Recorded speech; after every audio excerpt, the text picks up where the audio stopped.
কাফের মুশরিকদেরকে বন্ধু বানায়, মুসলমানদের সঙ্গে তারা চেহারায় মিলে মাঝে মধ্যে পট্টি বাঁধে, মাঝে মধ্যে মক্কায় যায়, মাঝে মধ্যে হিজাব পরে, বোরকা পরে, আবার তাহাজ্জুদ পড়ার দাবি করে, আবার কোরআন না পড়লে নাকি সকালে চাও খায় না, এরকম দাবি করে।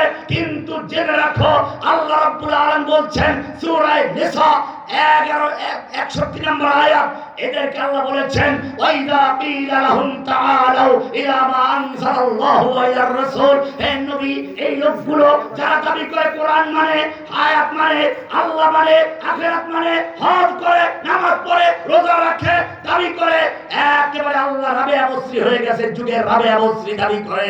কিন্তু যখন বলা হয় ওয়াইদা কিলা লাহুম তাআলাউ ইলা মা আনজালাল্লাহু ওয়া ইলার রাসূল, আসো আল্লাহর কিতাবের দিকে, আসো নবীর সুন্নাহর দিকে, কোরআন সুন্নাহ দিয়ে রাষ্ট্র পরিচালনা করি, কোরআন সুন্নাহ দিয়ে দেশ চালাই, সংসদ চালাই, আদালত চালাই, ব্যাংক চালাই, তখন আল্লাহ বলছেন রাইতাল মুনাফিকিনা ইয়াসুদ্দুনা আনকা সুদুদা, আপনি মুনাফিকগুলোকে দেখবেন আস্তে মাথাটা ঝুঁকিয়ে চলে গেছে।